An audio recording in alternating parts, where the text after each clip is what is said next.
Hello everybody. Obviously I'm not at the shop, I'm at the house, and I wanted to go over an experience we had in the garage this week. I had no time really to get the video camera rolling on this thing. I really didn't know where I was going to end up with it and how long it was going to take or anything like that, or if I was even going to fix it. But I regret not getting the camera out now because it really does prove kind of a point, right? We're a light-duty repair shop, meaning that we don't work on trucks and things of that nature. We're not diesel guys or anything like that. We specialize with drivability, engine performance, electrical, and basic service and maintenance stuff. We obviously do as well. Our niche is really the electrical and diagnostic stuff, right? But not on diesels. So what I wanted to get across is that we have a customer who sends us a lot of their light-duty vehicles, and when they can't figure them out or they don't have time to get to them, they send them to us to fix. And in this case, we have a company that does most of their own stuff in-house, right? They have an F550 with a 7.3 turbo diesel. It's a 2004 F550.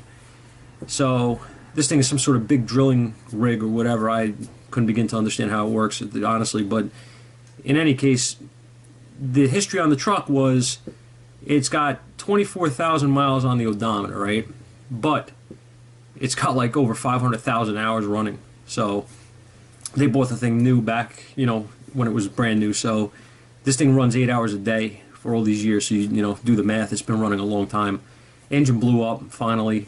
So the head guy over there, the head tech over there, put a Reman engine in it from Jasper, which is no problem. They usually have pretty decent engines from what I've understood over the years.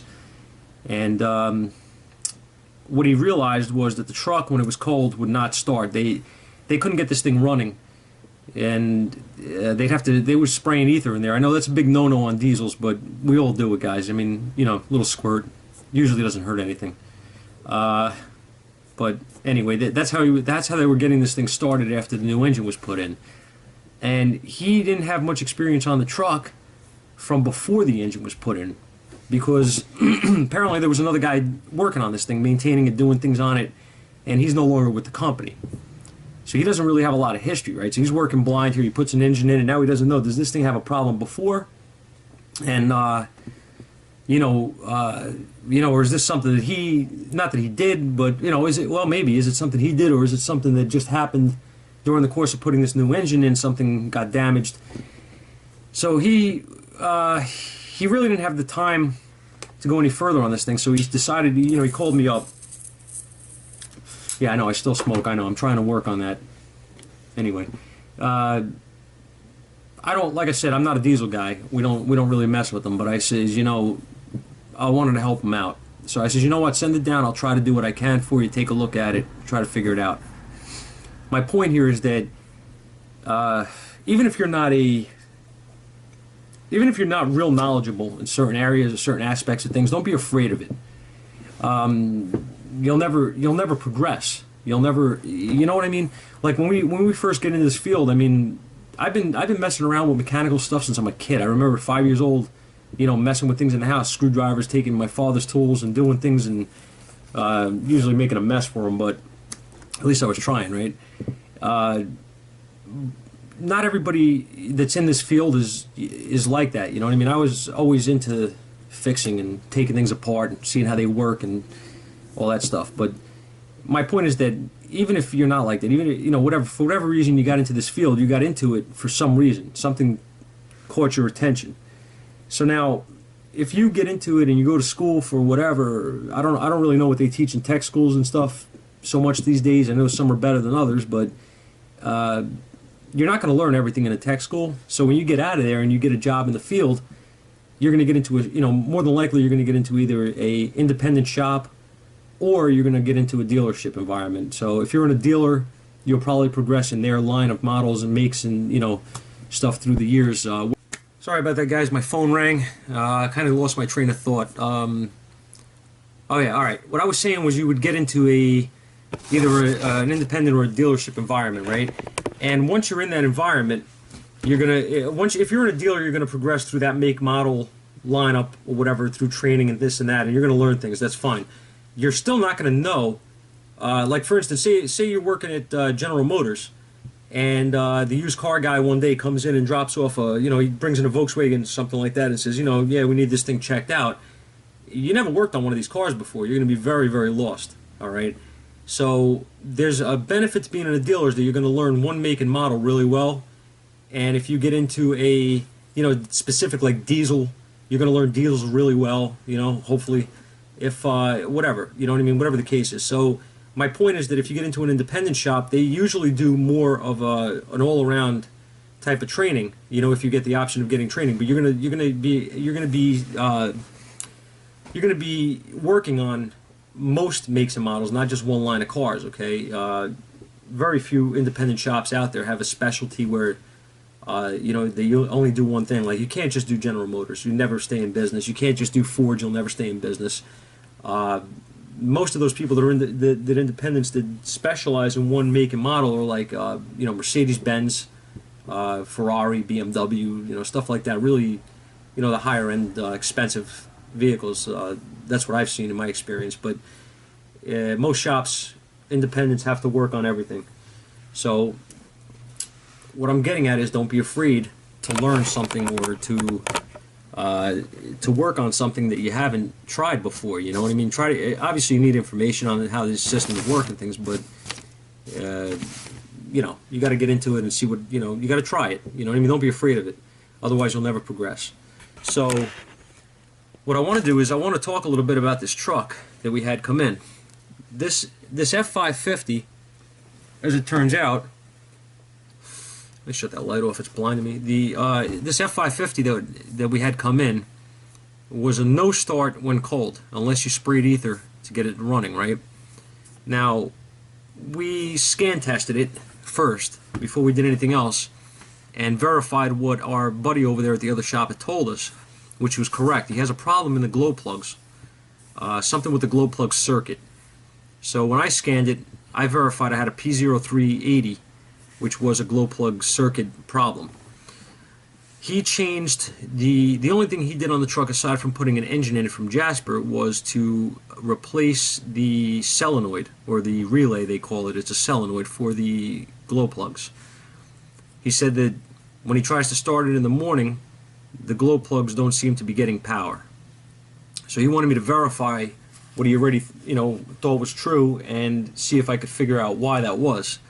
So what I want to do is I want to focus you guys in on a diagram, because that's all I really have here to work with. I don't have the vehicle, like I said, but I just want to go through how, even though I'm not a diesel guy, it's a circuit, right? So if I understand the circuit, in theory I should be able to figure out why it doesn't work. So let's take a look at the diagram. Light back on. And I want to take a look here and see if I can focus in on here, otherwise I'm going to have to probably turn the computer on. Do it that way. Should probably be better. Let me see. You know what?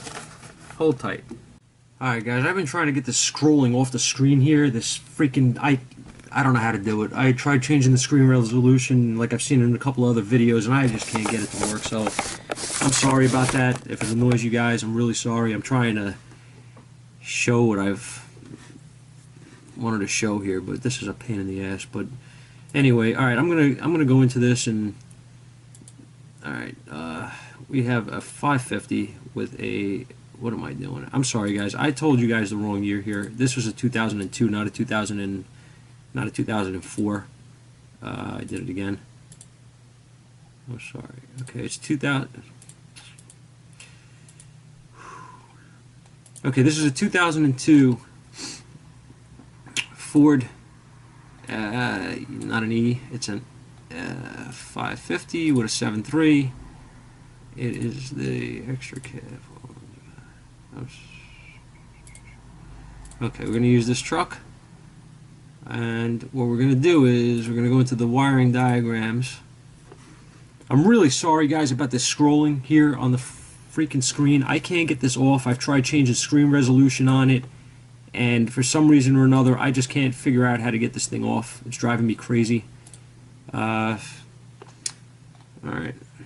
Okay, now, first thing to notice here, and please keep this in mind, guys, like I said, I am not a diesel tech, okay? This would have burned me, or drove me crazy if I didn't pay attention to what I'm doing here. If you notice, this says California. I don't know why I just did that. You see, it says California circuit. This is not a California vehicle. Be really careful that when you're working on something, that you get the right information for what you're working on, because this is different. The California model on this vehicle uses a glow plug driver module. Okay, this truck that we're working on, not being California, being a federal emissions vehicle, does not use that. That will burn you, okay? Just keep it in mind. Now, okay, here's your wiring diagram, federal emissions, right? Circuit diagram. What we're going to do is I'm going to show you how I approached this and how we fixed the problem. If I could remember where I was. Let me just do it this way. Page 2. Okay, there it is. Okay, right here, I'm going to just highlight the wires here, okay, and then we're going to go over what we're doing here. That right here is your glow plug relay. That's the piece that I told you my buddy at the other shop had changed already. Alright? I don't know if you can see that very well, but I'm trying to get you a good view here. Alright, so what we did,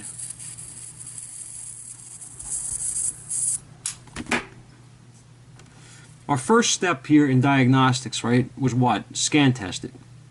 Then run it through a test through the scanner to see if the glow plugs were working. Now I'm using an Autel scanner.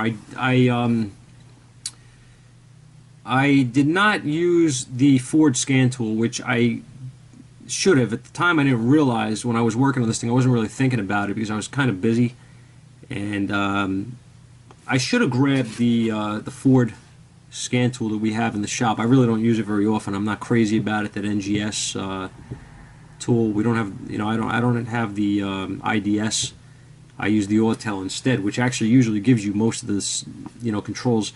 And I'm not 100% sure here that the Ford IDS would have done any better than the Autel did in this case, but that really doesn't matter. I did it with what I have. So like I said, what we did was we first scanned it, then we tried to run it through a test. It did not work. Okay, it failed. It set a code. So at this point, I'm pretty sure the scanner is doing its job, and I was going to go into the circuit and I wanted to verify that I had my circuit here at the relay first. Knowing the relay was changed, it was pretty easy to get to everything and verify that the colors were correct on the solenoid. I'm going to call this a solenoid because it's really what it is. And I verified here that I have battery power, right? This says hot at all times. So one of these leads, which is a heavy gauge, like a battery lead, battery wire side, like positive cable lead going to the solenoid, that has power all the time. We were good there. Now if you look, this also powers the intake manifold air heater relay, which is right next to it. When you can, it's they're directly next to each other in the truck. So this feeds both of these relays. Okay, I only had a code for one, for this for the glow plug circuit. So I kind of figured not much of a chance that wire is broke. It's right next to it. Anyway, we verified our power here. So now our next step is, this works like a typical relay. Okay, it's going to have power, either hot all the time or Keon engine running, or Keon, it's going to have power, or it's going to have power all the time. It's one or the other. We verified that. So now if you look, pin 87 here, this is going to, when this relay gets kicked on, it's going to put this switch here and put power to here. Alright, and it's going to feed all this stuff. Alright, now this brown wire, if you follow it, goes right to our glow plugs. All right. The way this works, I just didn't. It goes to the yellow wire as well, guys. I'm just going to show you this so you don't get confused here. It does power both of these. Okay, it powers up the. It splits the wire and it powers the two banks of the glow plugs. All right. Now, for all you these guys, you're probably laughing at me because this is really simple crap. But for the guys that I'm more directing this towards the guys that are not sure, and I want to be specific. So, once that relay kicks on, it's going to send power through both of these lines, which is going to be in both valve covers. Okay, the valve cover gaskets on these things are a harness. They have a harness in them that feeds the injectors and the glow plugs. This is part of it. So now you have one bank, 1, 3, 5, and 7, and 2, 4, 6, and 8, and they're all going to be powered through this relay. And the glow plugs are grounded in the head. When they're screwed in, they're grounded. So you have your power and you have your ground, and it's going to turn these glow plugs on. They're going to heat up, and then it's going to shut off after they're heated, and you can start your vehicle. That's when the light goes off on the dashboard. So now, obviously, my first thing here was to make sure that my truck was cold, because I looked up the specs on this thing. I don't remember off the top of my head exactly what they are, but there are inputs to the computer. You know what? I'm getting ahead of myself. Let me continue with the relay first, and we'll get back to that so we don't get off track. Let's go to the coil side of the relay. Okay, one side of the coil is going all the way across. This violet orange, I'm just going to tell you, goes to the computer. All right, that is your turn on for the relay. Okay, violet and orange is going to be the turn on for the relay. The red wire is going to have power in it all the time. All right, and I'll try to see if I can just check real fast and see where this is going. Let's see.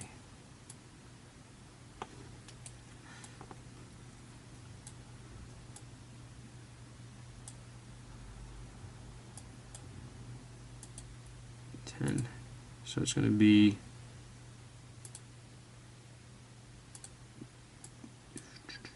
let's see here, where are we? Okay, it goes here, and there it is. Alright, you see this okay, guys? Fuse number 22, the red wire goes to fuse number 22. So like I said, that's going to have power in it. So what we have so far is, well, what do we know so far? That's what you have to ask yourself, right? We know that this has to have power all the time. We know that the red wire has to have power in it. Key on should have power in it, right? So turn the key on, put a test light here, put a test light here. We know now that that part of the circuit is good. The relay is brand new. Does that mean it's good? No, it sure doesn't. So my next thing is, remember what I told you before, this brown wire here, this leg off of the relay is the output, the power to the glow plugs when the relay is energized, right? So what I want to do now is verify circuit integrity in the relay itself. Because it's new doesn't mean anything to me. It just means that it's a new part. It doesn't mean it's a good part. So I put a test light on 87. Okay, this pin coming out, the brown wire, and these are actually these two legs are actually together. Okay, they have two eye loops and they're together on this thing. So there are one lead here basically. So I put my test light here. I take a ground jumper and I ground. I actually disconnected this. It doesn't matter, but I disconnected this and I grounded our coil side of the relay, our control side of the relay here, the purple, the violet and orange. At that point, my test light lit on 87. So that's telling me that I do have a good relay. The circuit can work because it has powers that it needs, and what I'm probably losing is the ground control from the computer. The next thing I did was I put this line back. I put the violet and orange back on, and I put my test light here with the key on, and I have 12 volts out of this violet and orange because the red feed, right, that's power, this is power, it goes through the coil and it's got to come out of the violet and orange, and you're going to have power there. All right. What I wanted to do here was I want to verify the integrity of this violet and orange wire, and I'm not checking it at the pin on here. I'm checking it at the computer, which I'm going to show you. The violet and orange is, I believe, on this page of the diagram. Yes, it is. Glow plug control, right? So what I did, I put the wire back at the solenoid. I went back to the computer and I put my test light here. And I verified I have power here. So now, at this point, it's starting to look kind of ugly because you're saying to yourself, well, if I have the circuit integrity all the way there and everything's good, everything looks okay, why isn't it coming on, right? Why isn't this thing being grounded? I was hoping that when I put my test light here that it wouldn't light, because that would have been a broken violet and orange wire somewhere between the computer and our solenoid. Well, it wasn't the case on this truck. On this truck we had our power there, which told us the integrity of this wire all the way was good. Now again, not a diesel guy, right?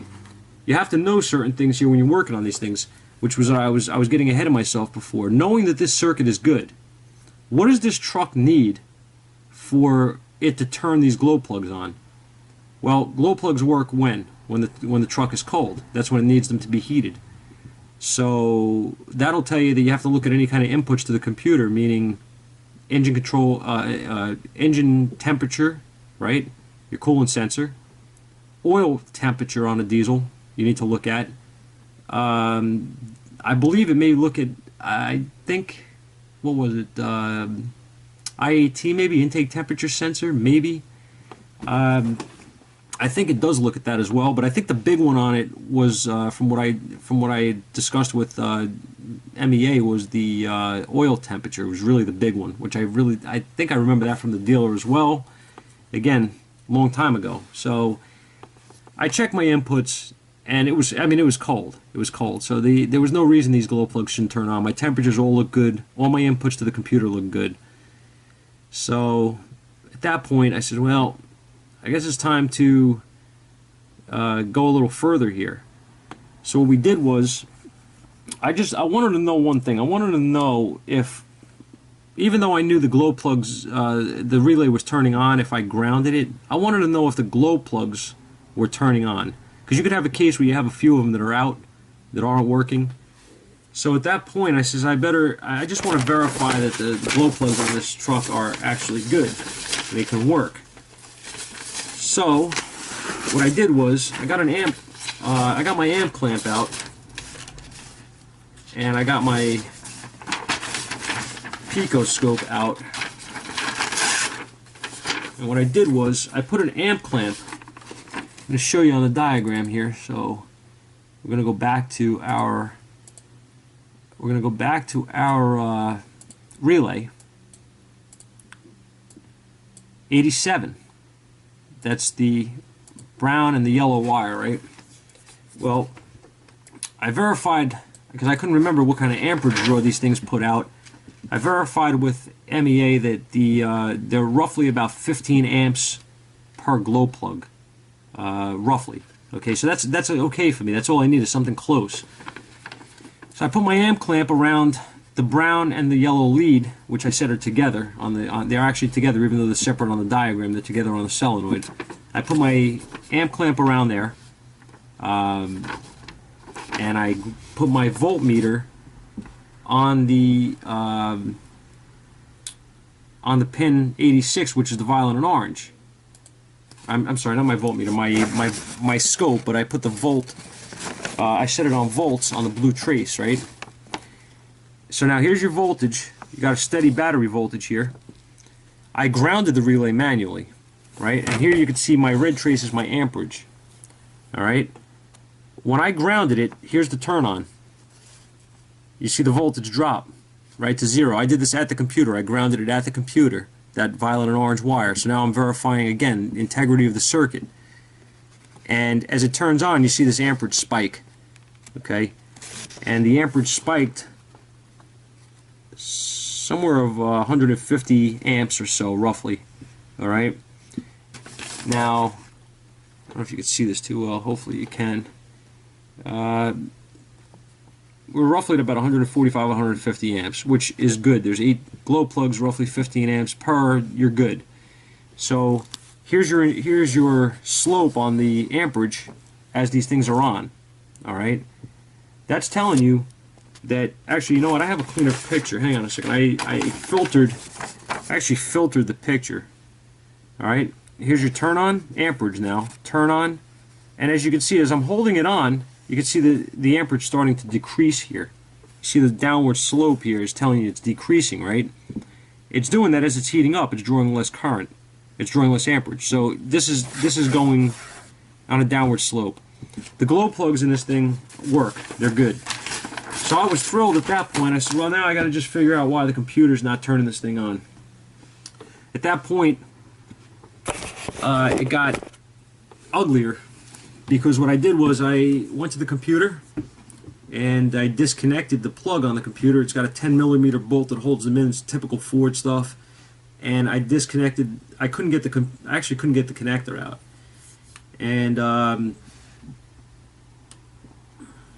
I wiggled it a little bit. I played around with it. I finally got it out, and I noticed that the retainer. There's a red retainer that actually holds the pins in place inside the harness side, the connector side.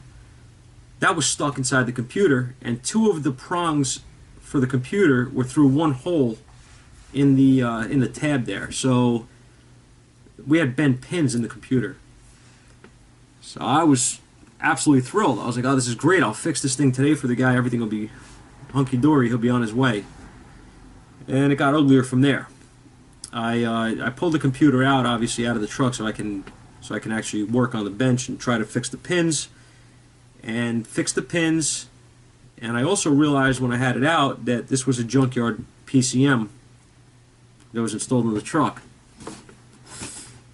So the numbers on it didn't match the original. At this point I had to run the VIN through Ford, get the correct part number for the computer, which is no longer available, by the way.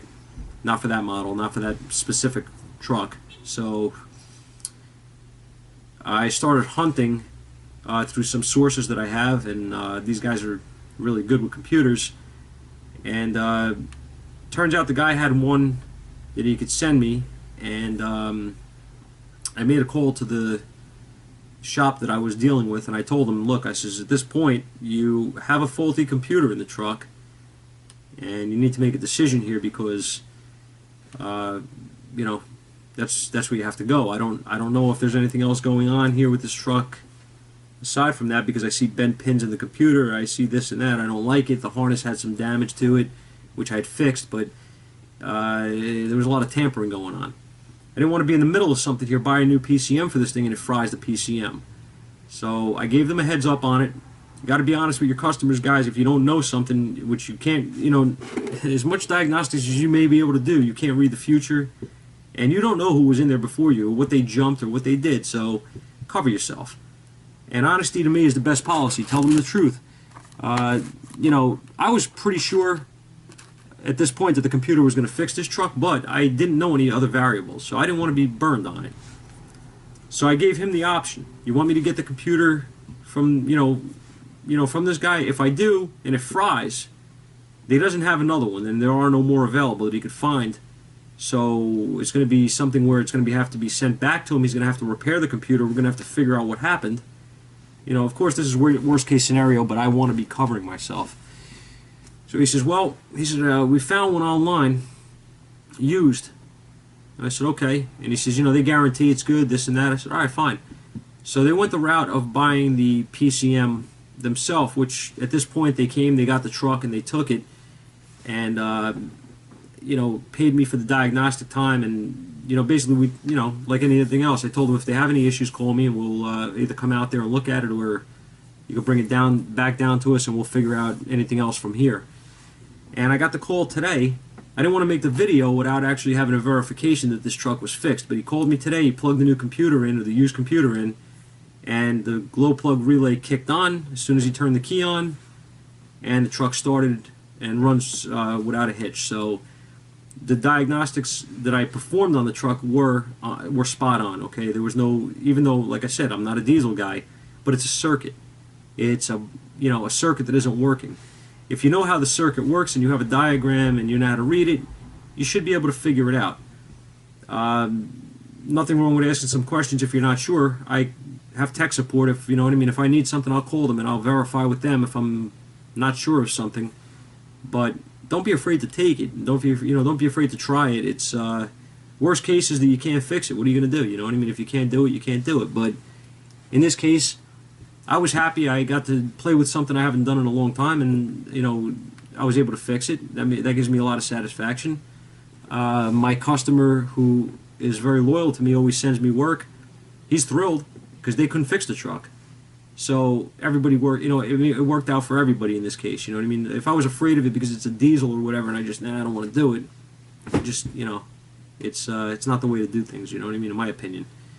But I just wanted to share this with you guys and show you how we approached it, you know, like always, and you know, why we were able to fix this thing.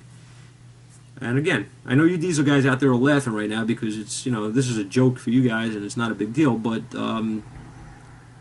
when you work on something that you're not familiar with, it's, you know, it could be stressful because you just don't have the experience with it. You don't know how the system operates.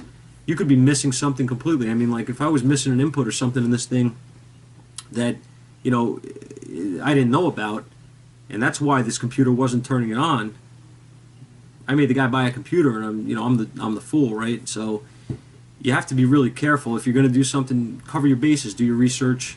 You know, as soon as I heard he was bringing the truck down, I got on Mitchell and I started researching the theory and operation again to brush up and going through my notes and, you know, 7.3 diesel stuff from training, and, you know, just trying to piece it all back together again because I don't want to miss something and get burned. Because then, again, like I said, you look like a fool, and obviously you're not going to have a happy customer if you make them go buy a $400 or $500 used computer, and he ends up with the same problem. So, you know, like I said, guys, I just want to share my experiences with you guys, and I watch, I'm a big fan of the YouTube guys out there. I watch a lot of the guys out there. I don't know if they watch me.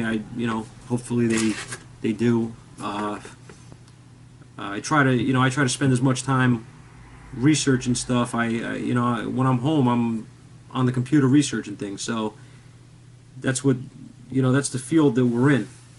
You don't stop learning, and being afraid of working on something.